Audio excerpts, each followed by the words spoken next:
너무 아침밤으로 추워졌죠. 여러분들 그 넷플릭스의 애니메이션 영화 보셨는지 모르겠어요. K-팝 데몬 헌터스라는 애니메이션이 있는데 거기에 보면은 만화인데 하루에 그 패딩도 누군가는 패딩을 입고 누구는 반팔을 입고 막 이런 그런 좀 현실 고증이 된 영화가 있는데 외국인들이 그걸 보고 저게 말이 되냐, 누군 패딩 입고 누군 반팔 입고, 좀 작가가 잘못됐다 했는데 우리나라 사람들이 우리나라는 맞다, 그런 날이 있다 이렇게 딱 하는데 맞는 것 같아요. 그 딱 그 계절이 지금 계절이죠. 건강 관리 잘 하시고 서로를 위해서, 건강을 위해서, 영육 간의 강건을 위해서 서로 기도해 줄 수 있는 교회가 되시기를 주의 이름으로 축원합니다. 이스라엘 백성이 하나님께서 예비하신 젖과 꿀이 흐르는 땅으로 정복 전쟁을 하는 이야기가 오늘 여호수아서의 내용이에요. 이전에 여호수아서를 좀 몇 주에 걸쳐서 훑을 때도 전쟁 이야기를 많이 했었죠. 요단강이 있었는데 하나님께서 그 요단강을 갈라주셨고요. 그 가르고 나서 이제 진입을 해야 되는데 전쟁을 하는데 이제 하나님께서 뜻밖의 요구를 하셨어요. 어떤 요구를 하시냐면은 할례를 행해라. 그러니까 이 할례를 요구하신 것은 하나님이 그 백성들이 하나님을 전적으로 의지하는지를 보기 위한 온몸으로서의 고백을 바라보기 위해서 그런 것들을 요구하셨던 거예요. 그래서 이스라엘 백성들이 할례를 행합니다. 그리고 본격적으로 여리고 성에 이제 전쟁을 치러서 진입을 해야 돼요. 진입을 해야 되는데 여리고 성은 가나안으로 들어가는 입구에 있는 가장 큰 도성이에요. 생각해 보면은 이스라엘 백성들이 전쟁을 그동안 많이 치렀죠. 이런 전쟁 저런 전쟁 많이 했는데 광야에서의 전쟁은, 그러니까 평지에서의 전쟁은 많이 해봤어요. 근데 한 번도 이 공성전은 해본 적이 없는 거예요. 한 번도 이 성을 올라가서 진입을 해야 되는 그런 작업의 전쟁을 경험해 본 적이 없어요. 그러니까 이 이스라엘 백성들 입장에서는 이 공성전은 어떤 거냐면 우리가 점령할 수 없는 전쟁, 이길 수 없는 전쟁과도 같은 그런 성이 바로 여리고성 전투였던 거예요.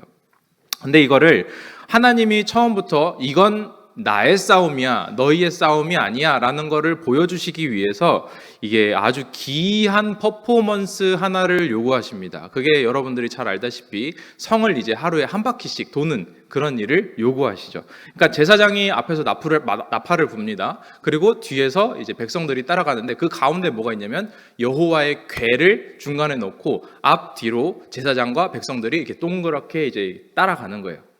근데 그렇게 6일 동안 돌고 7일째는 7바퀴를 돌았을 때, 그리고 나팔을 부니까 사람들이 일제히 백성들이 소리를 지르니까 성벽이 무너졌다라는 기록이 있죠.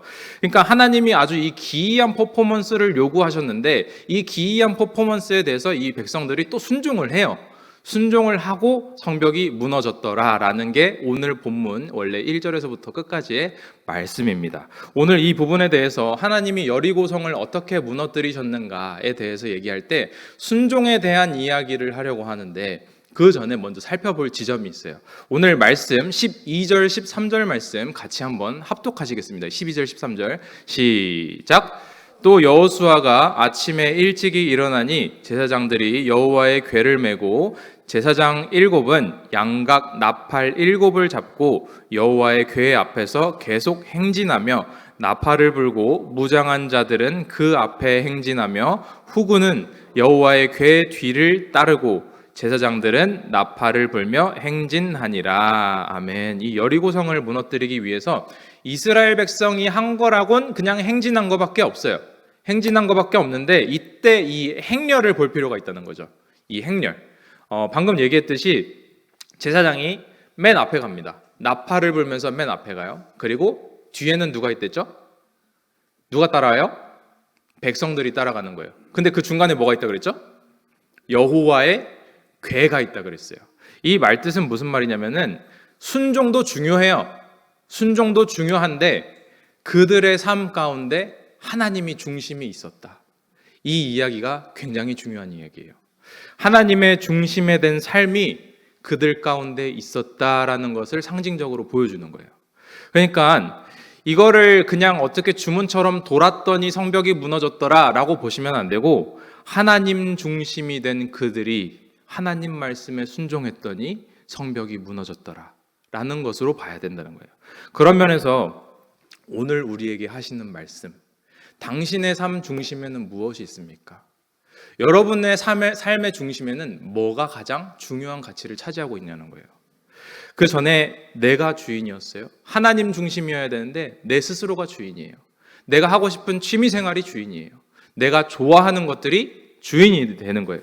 이전에 말씀드렸죠. 이 몸이 누가 봐도 막 울그락불그락한 그런 헬스인들 보면은 운동 중심형 사람이에요. 그러니까 운동하기 위해서 건강해야 돼요. 운동하기 위해서 먹어야 돼요. 그러니까 먹는 즐거움을 배제하고 이것을 운동을 위해서 모든 걸 다 중심으로 살아가더라는 거예요. 그러니까 많은 사람들이 저마다 취미 생활을 좋아하지 않습니까? 누군가는 낚시를 좋아해요. 그러니까 낚시를 하기 위해서 모든 것을 다 투자해요. 돈을 버는 이유가 뭐예요? 낚시를 하기 위해서. 그리고 뭐 낚시에 사로잡힌 사람은 낚시를 투자하는데 여행 좋아하는 사람은 어때요? 여행을 하기 위해서 돈을 벌어요. 내가 즐거운 그 무언가를 위해서 모든 거를 다 거기에 쏟는 중심형 삶이 되는 거예요. 우리 첫 연애 때 여러분들 젊으셨을 때 첫 연애 하실 때 기억나시나요? 첫 남자친구, 첫 여자친구 이렇게 생각하면은 우리가 그 첫 연애할 때는 그 사람만 생각나는 거예요. 그 모든 일상에서 그 사람 중심으로 내 모든 일상을 스케줄을 배치하는 거예요. 그러니까 많은 사람들이 하나님을 믿습니다 라고 말은 하는데 사실 우리들의 삶을 돌아보면은 하나님 중심형 삶이 아닌 거예요. 하나님은 그냥 부가적인 액세서리예요. 부가적인 요소인 거예요. 남는 여력으로 하나님을 믿고 하나님은 내 우선순위에서 밀려나 있어요. 근데 하나님은 그 자리를 허용하지 않겠다라고 하시는 거예요. 내가 너희들을 위한 싸움을 보고 싶니? 내가 대신 싸우는 싸움을 보고 싶어? 그렇다면 너의 삶의 중심에는 하나님이 있어야 된다. 삶의 중심 가운데 내가 있어야 된다 라고 오늘 우리에게 말씀하시는 거예요. 하나님이 중심되어 가는 이야기, 하나님이 중심돼서 도는 것. 여러분들 마음의 중심에 뭐가 있으십니까? 여러분들의 가장 중요한 가치는 무엇입니까? 이 행렬이 그리고 또 이제 나아가서는 이 행렬이 나팔을 불고 소리를 지르고 그리고 그렇게 다 같이 도는 이 무언가를 어떻게 표현하는 것이냐면 이건 예배를 상징하는 거예요. 그러니까 다시 말하면 우리가 하나님 중심의 삶이 무엇인가라고 한다면 예배 중심의 삶이 되는 거예요. 예배 중심의 삶. 일주일 가운데 우리가 수요 예배, 금요 예배, 주일 예배 이런 예배들이 있죠. 근데 그렇게 드린 예배의 힘으로 우리가 일상의 삶에서 예배자로 살아가고 있는가? 우리가 일상에서 하나님을 드러내면서 살고 있는가? 예배 능력이 아니면 여러분들 어떻게 하나님의 임재를 경험합니까? 예배 능력이 아니고서 어떻게 하나님의 가까움을 믿을 수 있습니까? 내게 일어난 여러 문제들, 내 힘으로 이겨낼 수 없는 그 문제들 가운데 하나님께서 여리고성을 무너뜨리기를 원하신다면 내 삶의 중심에는 가장 먼저 하나님이 우선시 돼야 되는 삶이 되어야 되는 거예요. 예배 능력으로 모든 것들을 이겨내시는 모두가 되시길 주의 이름으로 축원합니다.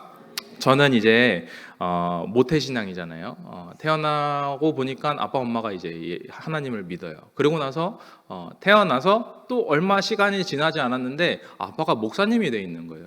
그러니까 제가 얻었던 믿음의 가장 큰 유산 중에 하나가 뭐냐면 태어나고 보니까 이 종교의 자유가 없는 축복을 받았어요. 대한민국의 모든 사람들은 종교의 자유가 있다고 하잖아요. 근데 저는 종교의 자유가 없었어요. 태어나고 보니까 아빠가 엄마가 하나님을 믿었고 목사님이었고 그러니까 당연히 교회를 가야 되죠. 그러니까 목사님 아들이니까 밤새 토요일 날 놀아도 주일은 교회를 가야 돼요. 밤새 공부를 해도 주일은 교회를 가야 되고요. 무엇을 하든지 간에 주일엔 교회를 가야 돼요. 예배 때가 되면 예배를 드려야 돼요. 근데 이게 몸에 배어 있는 게 굉장히 무서운 거예요. 모태신앙들이 어떤 신앙의 열정이 없다든지 신앙의 내용에 대한 진지한 고민이 없다든지 하면서 이제 우리가 일반적인 모태신앙들이 그러죠. 교회 나오고 보니까 제가 뭐 마음에 뜨거움은 없는데 습관적으로 그냥 나오게 되네요. 이렇게 부끄러워하면서 얘기할 수도 있어요. 물론 내용이 없으면 내용을 채워야지 맞겠죠. 근데 습관이 되어 있다라는 것 자체는 굉장히 위대한 겁니다. 우리가 같은 값이면 무미건조한 모태신앙이라고 하더라도 습관적으로 예배 때 예배를 나오는 것과 예배를 찾지 않는 사람은 나중에 큰 차이가 있다는 거예요. 이거를 무의식적 자동화라고 얘기를 합니다. 그리고 요즘 운동 용어로는 그렇게 얘기해요. 머슬 메모리. 몸이 기억하는 거예요. 몸이 배어 있는 거예요. 여러분의 무의식적 자동화는 무엇입니까? 여러분의 습관은 무엇에 있습니까? 거기에 예배가 있고 거기에 말씀이 있고 거기에 기도가 있다면 우리의 여리고성은 언젠가 무너지게 되더라는 거예요. 하나님을 소중하게 여기십시오. 하나님이 여러분을 소중하게 여기십니다. 하나님을 중심이 되게 하십시오. 그때 여러분의 여리고성이 무너지게 될 것입니다. 하나님께서 진짜 사랑하시는 사람 중에 그 성경에 보면 다윗이 있죠. 이 다윗의 스토리를 보면은 하나님이 진짜 편애를 엄청 많이 하세요. 사울은 싫어하시거든요. 근데 다윗은 너무 좋아하세요. 근데 왜 다윗만 이렇게 예뻐하실까? 보니까 다윗을 보면요. 다윗의 중심에는 늘 하나님이 있었어요. 다윗의 모든 삶에 항상 하나님이 없었던 적이 없었어요. 딱 한 번 빼고요. 딱 한 번 빼고 다윗의 모든 삶에는 하나님이 있었어요. 아버지한테 그가 인정받지 못할 때도요. 하나님이 그 삶의 중심에 있었어요. 그가 왕이 되어서 골리앗을 꺾어서 영웅이 됐을 때도 그의 삶에는 하나님이 있었어요. 왕이 되고서 사울을 쫓겨날 때 광야에서 고통의 시간을 가질 때도 그의 삶에는 하나님이 있었어요. 그리고 나중에 아들로부터 고통의 시간을 당하죠. 아들이 이제 그 쿠데타를 일으키잖아요. 그 가운데서도 그의 삶에는 하나님이 있었어요. 근데 딱 한 번 하나님이 없을 때가 언제였냐면 밧세바를 범할 때예요. 그 밧세바를 범할 때 하나님이 없었던 것은 그의 삶에 하나님을 밀어놓고 그의 중심에 하나님을 밀어놓고 내가 이제는 왕이야. 이쯤 되면 내가 하고 싶은 대로 해도 돼. 라는 생각이 스며들기 시작할 때 그렇게 내가 나 자신을 무너뜨리게 되더라는 거예요. 로마서에서 말합니다. 죄의 뿌리가 무엇이냐? 사람의 마음에 하나님 두기를 싫어하더라. 마음에 하나님 두기를 싫어하더라. 제게 있었던 가장 큰 복은 쓰러져도 교회에서 쓰러지는 법을 배웠어요. 무너져도 교회에서 예배에서 무너지는 법을 배웠어요. 마음의 중심에 하나님을 두십시오. 그것이 여러분에게 삶과 영혼의 가장 큰 복이 되는 것을 믿으시기를 주의 이름으로 축원합니다. 하나님을 중심으로 두었던 하나님의 사람들이 이제 여리고성을 빙글빙글 돌기 시작하죠. 그러면서 이제 여기서 우리가 배울 것이 순종에 대한 이야기예요. 그래서 순종에 대한 세 가지를 나누고 기도하려고 합니다. 첫 번째, 순종에 대한 첫 번째 같이 따라해 볼까요? 순종은 어리석어 보인다. 뭐라고요? 순종은 어리석어 보인다. 첫 번째, 순종은 어리석어 보입니다. 순종은 필연적으로 어리석어 보여요. 지금 여리고성을 무너뜨리기 위해서 이스라엘 백성들이 이제 빙글빙글 돌아야 돼요. 근데 생각해 보세요. 여리고성이 무너지는 것과 이 백성들이 빙글빙글 도는 게 개연성이 있나요? 무슨 상관이 있어요? 아니요, 없죠. 아니요, 없어요. 없는데 막 우긴다고 우겨보세요. 이게 200만 명이 모여서 지반이 약한 곳을 막 밟고 지나가다 보니까 좀 땅이 약해지면서 이게 말이 되나요? 말이 되지 않죠. 200만 명이 지나간다고 해서 이게 뭐 지정학적으로 어쩐다 저쩐다 말이 안 되는 일이에요. 그러니까 순종은 어리석어 보여요. 우리가 하나님께 어떤 결과를 요구할 때 하나님이 요구하시는 것이 생기거든요. 그때 그 말씀을 들으려고 하면 우리 기준에서는 굉장히 어리석어 보일 때가 많다는 거예요. 논리적인 개연성이 없어서 이게 맞아요? 할 때가 아주 많아요. 근데 7일 동안 도는 그 이상한 행동을 통해서 하나님이 성을 무너뜨리신다는 거예요. 눈에다가 이 더러운 흙이랑 침이랑 짓이겨서 눈에 바르고 시온성을 향해 가는 그 눈먼 거지 있잖아요. 그게 개연성이 있나요? 아주 웃긴 모습이에요. 엄청 어리석어 보이는 거예요. 근데 모든 사람들이 비웃을 거 아니에요. 아니 저 눈먼 애가 저게 더러운 줄 모르고 저렇게 바르고 있나 보다. 근데 하나님이 그것을 통해서 낫게 하시더라는 거예요. 그 어리석은 순종에 의해서 눈을 뜨게 되죠. 우리가 다니엘을 잘 알죠. 다니엘이 왕의 음식을 거부했어요. 왕의 음식을 거부할 때 난 채식만 하겠다 해서 우리가 채식만 하면 더 좋아진다 이런 건 아닙니다. 근데 나중에 이 하나님 하나님 안에서 나만이 세운 그 어떤 기준을 가지고 말씀에 순종하기 시작할 때 얼굴에 더 총기가 빛나고 얼굴에 더 광채가 나더라는 거예요. 어리석어 보이는 그 순종이 하나님께서 예비하시는 놀라운 결과를 가져오게 되더라. 순종은 필연적으로 어리석어 보입니다. 그 어리석어 보이는 순종을 진행해 나가시는 모두가 되시길 주의 이름으로 축원합니다. 왜 순종이 어리석어 보일까요? 이사야서 55장 8절 9절 같이 한번 읽겠습니다. 시작. 이는 내 생각이 너희의 생각과 다르며 내 길은 너희의 길과 다름이니라. 여호와의 말씀이니라. 이는 하늘이 땅보다 높음같이 내 길은 너희의 길보다 높으며 내 생각은 너희의 생각보다 높음이니라. 아멘. 천지를 지으신 창조자, 디자이너, 기획자, 모든 것을 기획하고 디자인하고 만드신 분께서 말씀하시는 거예요. 내가 룰을 만들었어. 그 룰을 내가 바꿀 수도 있어. 너희가 원하는 어떤 결과가 있니? 바뀐 어떤 새로운 걸 보고 싶어? 그러면 내가 바꾼 룰에 대해서도 순종해봐. 어리석어 보이는 그 순종을 요구하시는 거예요. 근데 우리가 알고 있는 세팅 값이랑 다르거든요. 내가 알고 있던 거랑 다른데? 근데 내 눈엔 불합리해 보이고 이게 개연성이 없어 보일 수도 있어요. 그럼에도 불구하고 그 창조주 하나님 앞에 순종할 때 여리고성을 도는 것만으로도 그 성을 정복할 수 있게 되더라는 거예요. 하나님의 말씀에 순종하는 법을 배우지 않고서는 우리는 예수님의 제자된 삶을 따라갈 수가 없어요.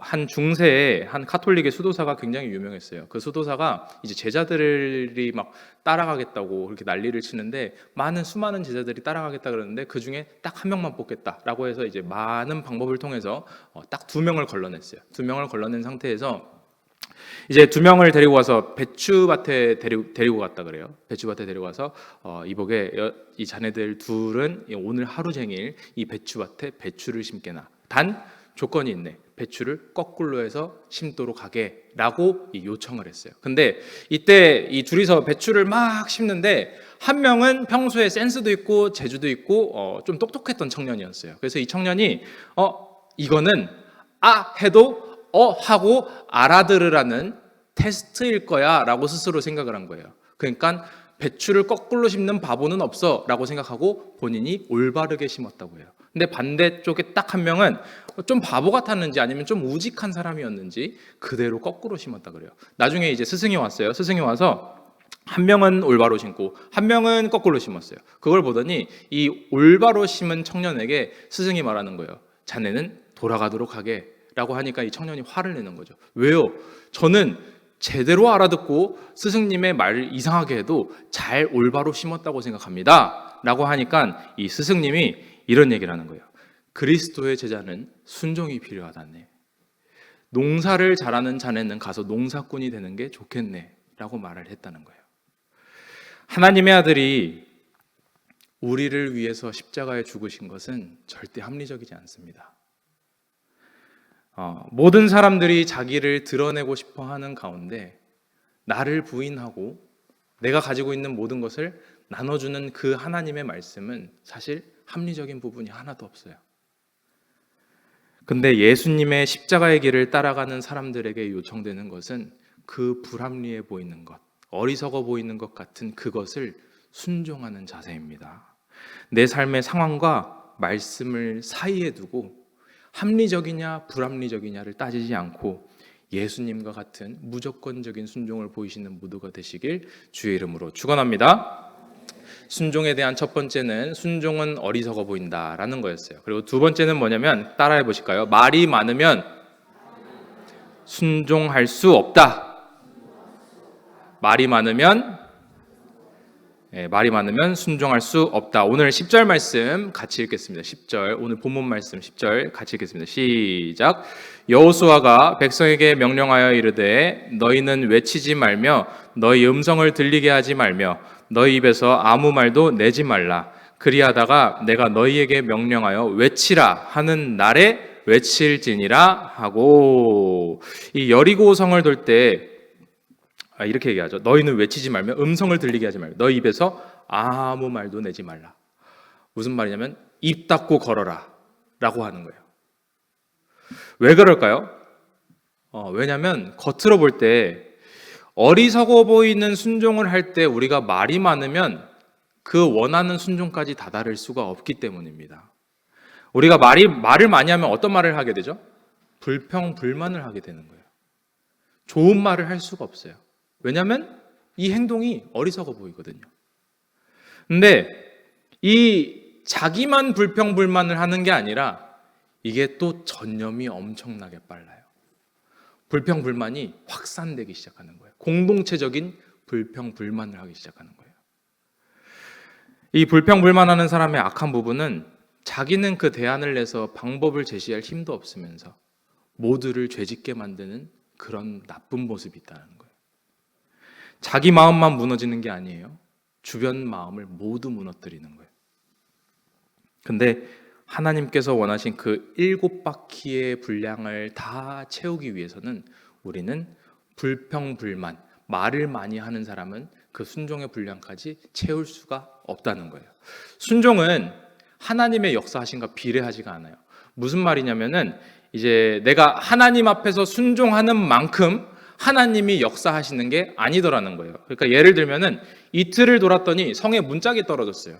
사흘을 돌았더니 저기 옥상에 뭔가 돌멩이가 떨어졌어요. 그리고 5일째 됐더니 반대쪽 문짝이 또 떨어졌어요. 이렇게 되지 않는다는 거예요. 하나님의 역사는 계단이에요. 7일째 6바퀴 돌 때까지 아무 일도 일어나지 않았어요. 아무 일도 생기지 않았어요. 근데 마지막 한 바퀴를 돌아서 채웠더니 그제서야 모두 무너지게 되더라는 거예요. 그러니까 이건 계단 같은 거예요. 아무 일도 일어나지 않다가 하나님이 역사하시고, 아무 일도 일어나지 않은 것 같다가 하나님이 역사하시고, 쭉 가다가 분량을 채우면 역사하시고, 아무것도 없는 것 같았는데 또 분량을 채우면 역사하시더라는 거예요. 근데 내가 채워야 할 순종의 분량이 있거든요. 근데 말이 많으면 그 순종의 분량을 채우지 못하더라는 거예요. 말이 많으면 무너지게 되는 거예요. 순종의 분량을 채우기 위해서는 우리가 마음이 불편해도 이해가 가지 않아도 침묵하는 연습이 필요합니다. 말을 줄이고 기도를 늘리십시오. 사람들에게 좋아 보이는 그 마음을 줄이시고 하나님이 보시기에 좋은 마음을 늘리십시오. 결국에는 방법은 하나님밖에 없어요. 사람 쫓아다니지 아니하고 불평불만하지 아니하고 그냥 우직하게 나에게 주어진 순종의 분량을 채워나가시는 모두가 되시길 주의 이름으로 축원합니다. 열왕기 하 5장 11절 말씀 같이 읽겠습니다. 시작. 나아만이 노하여 물러가며 이르되 내 생각에는 그가 내게로 나와 서서 그의 하나님 여호와의 이름을 부르고 그의 손을 그 부위 위에 흔들어 나병을 고칠까 하였도다. 이 말은 나아만 장군이 이제 한센병, 이 나병에 걸렸었죠. 당시 최고의 가장 유명한 선지자였던 이 엘리사를 찾아갔어요. 엘리야의 제자죠. 근데 나에게 있는 이 문둥병을 고쳐주시오 라고 했을 때 이 요단강에 가서 7번 목욕을 해라 라고 또 이상한 기이한 요청을 했어요. 그때 얼마나 비합리적입니까? 얼마나 불합리성이 가지고 있어요. 근데 아니 제가 이걸 보면서 생각한 적이 있었는데 이 목욕도 피부가 좋은 사람이 하루에 7번 하면은 피부가 건조해져요.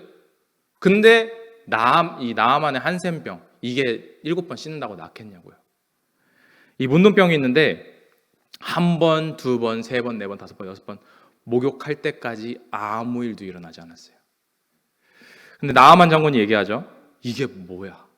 말이 안 되잖아. 나 어떻게 똥물에다가 씻으라고 할 수가 있어? 이렇게 얘기하는데 옆에 있던 종이 얘기합니다. 주인님 일단 입 닫고 씻으시죠 라고 얘기를 했어요. 그때 씻으니까 7번째 됐을 때 그 병이 낫게 되더라. 순종의 분량을 채울 때 하나님이 역사하시더라. 6번 씻을 때까지는 아무 일도 일어나지 않더라는 거예요. 우리 삶에 적용해 볼 수 있죠. 우리는 답답해요. 순종한다고 하는데 뭐 2번, 3번 씻을 때까지 아무 일도 일어나지 않거든요. 하나님, 제가 하나님의 말씀을 듣는다고 하고 있는데 왜 아무 일도 일어나지 않습니까? 답답합니다. 눈앞이 깜깜합니다. 근데 7일째 6바퀴를 돌 때까지도 하나님이 아무 일도 하시지 않는다고 해서 하나님을 버린 게 아니라는 것을 반드시 명심하셔야 돼요. 하나님은 그저 우리에게 채워야 할 순종의 분량을 채우기까지를 기다리시는 거예요. 그걸 요구하시는 거예요. 그렇게 하나님이 원하시는 그때까지 하나님을 의지하는지를 보고 싶으신 거예요. 침묵하시고 채워야 할 순종의 분량을 채우셔서 모두 다 내 삶의 여리고성을 무너뜨리게 되시기를 주의 이름으로 축원합니다. 순종에 대한 마지막 세 번째 이야기 하겠습니다. 세 번째, 순종은 결정된 미래를 향해 가는 것이다. 따라해 볼까요? 순종은 결정된 미래를 향해 가는 것이다. 순종은 결정된 미래를 향해 가는 것이에요. 이 말이 무슨 말이냐면은 순종은 내가 무언가를 만들어내는 게 아니에요. 이미 하나님께서 결정하신 미래를 향해서 따라가는 거예요. 6장 오늘 본문 말씀 6장 2절 말씀 보시겠습니다. 같이 읽겠습니다. 시작. 여호와께서 여호수아에게 이르시되 보라, 내가 여리고와 그 왕과 용사들을 내 손에 넘겨 주었으니. 하나님께서 말씀하시기를 여기를 돌면 성을 무너뜨려 줄게 라고 얘기하신 게 아니에요. 내가 이미 왕과 용사들을 네 손에 넘겨 주었다. 이미 결정되었다. 이미 약속했다. 라고 말씀하시는 거예요. 봐라, 이미 승리는 결정되었다. 내가 이미 너에게 응답했다. 이미 너에게 약속했다. 미래는 결정된 거예요. 그러니까 우리가 순종하면, 이걸 하면 이렇게 되겠지, 원인으로서의 순종이 아니에요. 우리의 순종은 결과인 거예요. 원인이 뭐예요? 하나님이 이미 하셨다. 하나님이 이미 일하셨다. 하나님이 약속하셨다. 결과적인 순종을 하는 거예요. 그러니까 때가 차면, 주님의 때가 되면 그때에 대해서 우리가 하나님의 일하심을 보게 되더라는 거예요. 다르죠? 내가 행동을 하면 그게 원인이 돼서 결과적으로 따라오는 게 아니에요. 원인이 되는 건 하나님이 승리하셨다. 하나님이 결정하셨다. 하나님이 일하셨다. 당장 내 눈앞에 저 성은 굉장히 굳건해 보이거든요. 눈앞은 깜깜해 보여요. 근데 하나님의 시선으로 볼 때는 이미 무너진 거예요. 그걸 믿는 사람만 순종하는 거예요. 어떻게 그리스도인으로 살 수 있죠? 어떻게 돈이 아니라 하나님을 주인으로 섬길 수 있죠? 어떻게 하나님이 하라는 건 하고 하지 말라는 건 안 하면서 살아갈 수가 있죠?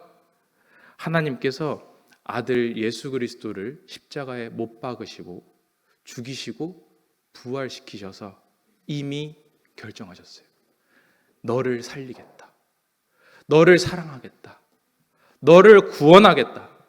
이미 결정되었어요. 하나님의 약속과 결정을 믿는 사람만이 순종하면서 따라갈 수 있다는 거예요.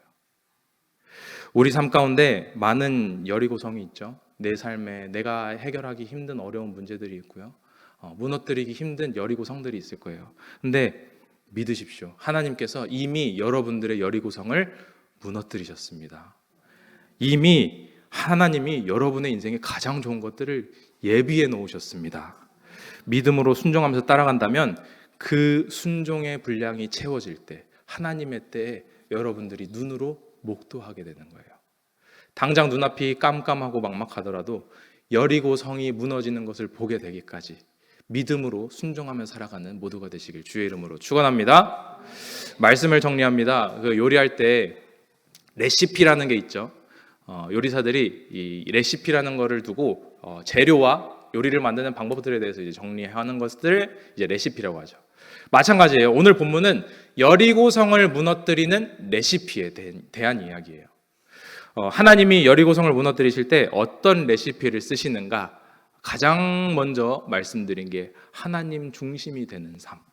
하나님이 내 안에 내가 하나님 중심으로, 예배 중심으로 살아가고 있는가? 제가 그 동료 전도사 중에 이 사역지가 그런 교회가 있대요. 교회 전체 인원이, 성도가 한 50명 정도 되는 그런 교회래요. 다 해서 50명 정도 되는데, 뭐 따지고 보면 우리 교회랑 크게 다르지 않은 사이즈의 교회죠. 근데 그 교회의 차이점이 뭐였냐면은 그 교회 성도님들이 십시일반 돈을 모아서 먼저 교회를 세우고 목사님을 초빙했다는 거예요. 그래서 듣고 대단하다. 성도님들이 믿음이 대단하신가 보다 이렇게 생각을 했어요. 근데 듣고 보니까 이 성도님들이 다 이 세상에서 엘리트 출신들인 거예요. 그러니까 뭐 카이스트, 뭐 스카이 이런 데 나오고 다 대기업 다니시고 이런 분들이 모여서 교회를 만들고 목사님을 초빙을 했어요. 근데 문제가 있어요. 문제가 뭐냐면 세상에서 너무나 엘리트들이다 보니까 이 교회에서 신앙생활을 하는 모습이 신앙생활과 삶이 분리가 돼 있는 거예요. 동일하지가 않더라는 거예요. 그렇다 보니까 이 제 친구 전도사가 교육부서를 담당하고 있는데 어떤 교육 방침을 가지고 있냐면 이 부모님들이 아이들의 신앙생활은 전도사님이 알아서 해주세요 하고 손을 전혀 대지 않는다는 거예요. 그래서 아이들이 신앙생활을 못하면 전도사님 탓이고, 그래서 전도사님께 온전히 맡겨드립니다 하고 이제 전도사님한테 다 책임을 전가시키는 거예요. 근데 그래서 제 친구 전도사가 너무 답답해 죽겠다는 거예요. 원래 가정에서부터 부모님이 하나하나 말씀을 교육시키는 방침이 굉장히 필요한데 자기는 일주일에 한 번밖에 안 보는데 어떻게 다 하겠냐 막 이런 얘기를 하더라고요. 근데 애들도 가만 보니까 머리가 좋아요. 부모님들이 머리가 좋으니까 애들도 머리가 너무 좋은 거예요. 그래서 교회에서 무언가를 하자고 하면은 너무 똑똑해서 정답이 뭔지를 다 알아요. 근데 실상 애들의 말과 행동을 보면은 이게 삶과 신앙생활이 분리가 돼 있는 거예요. 그래서 어떤 한 친구는 교회에 오는데 교회에서 풍기지 말아야 할 향기를 풍기면서 오는 친구들도 있다는 거예요. 그러니까 이런 친구들이 신기하게도 정답을 너무 잘 아니까 예배 시간에 예배는 너무 잘 드린대요. 그래서 이 전도사님의 최대 관심사가 무엇이냐? 이 친구들이 예배 시간에 예배를 얼마나 잘 드리는가, 예배 시간에 얼마나 집중하는가, 이게 아니래요. 이 예배 끝나고 돌아가서 어떻게 사는가가 이 전도사님의 최대 관심사예요. 어떻게 일상생활을 그리스도로 바꿔줄 수 있을까? 여기에 집중하는 거예요. 근데 제가 이걸 들으면서 생각했어요. 하나님이 우리를 보시는 모습이 그렇지 않을까? 하나님이 우리가 이 교회에 와서 예배 드리는 모습은 너무 예뻐요.